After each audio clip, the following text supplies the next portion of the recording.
Hello and welcome to this TechNet series where I'm going to talk you through how to use the software Davinci Resolve.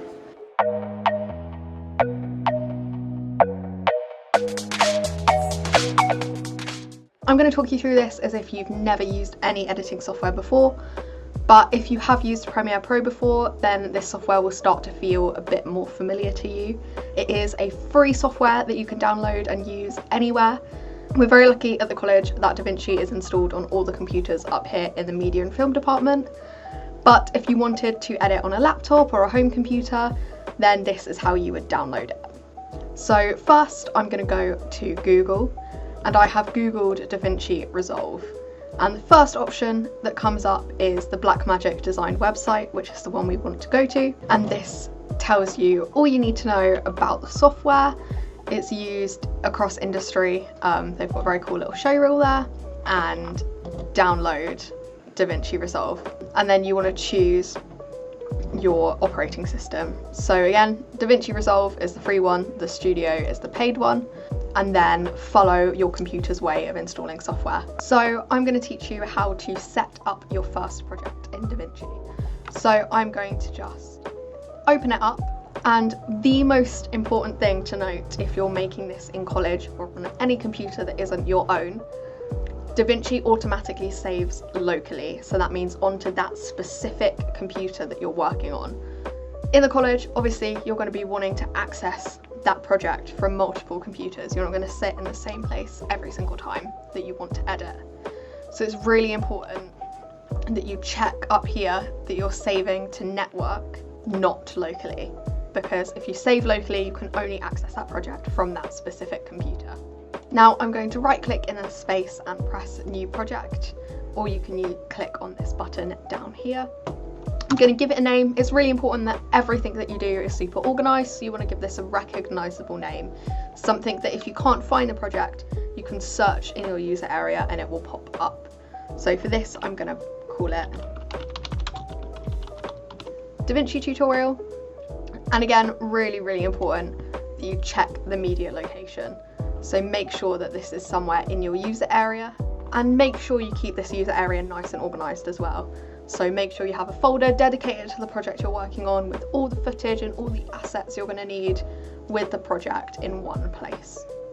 And then I'm going to press create, and that's going to bring us to our software.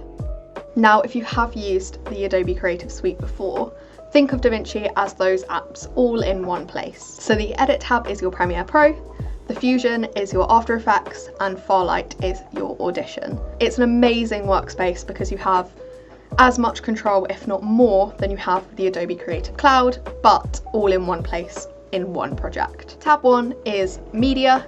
This is essentially where you could look more in depth at all the footage that you're popping into Davinci. I wouldn't worry too much about it. You don't really need it for anything. So for now, let's just ignore that tab. Same with Cut. Cut is kind of a basic version of Premiere Pro. We really want to be editing on the Edit tab. This is where you have much more freedom and much more control over your edit. If you want to learn more about the Edit tab, make sure you jump onto that video. I'll talk through importing clips and audio, how to cut them together, transitions, effects, and how to add text. Fusion, as I said, is like your Adobe After Effects. If you've never used that before, don't worry, you can jump straight in to using Fusion in Davinci without any knowledge of After Effects. Fusion does work very differently. It's probably the most different tab from anything in the Adobe Creative Cloud. It works with nodes.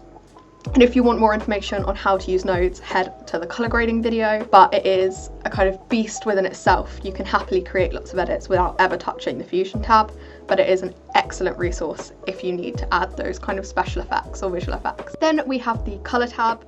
Now, if you want to hear more about this in depth, go to the color grading video in this playlist. This is where we have the ultimate control over what our shots look like. And it may look super scary, but I promise you it isn't. As long as you understand what each tool does and what you're trying to do, then you have so much more control than anything in Premiere Pro or other software. As I say, this is what industry uses, particularly to grade. Then you have Farlight. Now Farlight, as I said, is our kind of Adobe Audition. You have mass control over your audio. You can adjust each track individually or the mix together, adding effects, transitions. You can even do ADR straight into the software. So head on over to the Farlight video if you want to know more about that. And then finally, deliver is where we export our projects. So head on over to the exporting video to find out how you do that. Thank you so much for watching this video. Feel free to watch this playlist in order to give you a good all-round knowledge on the software, or if you are looking for information on just one tab, feel free to jump straight in and watch that video.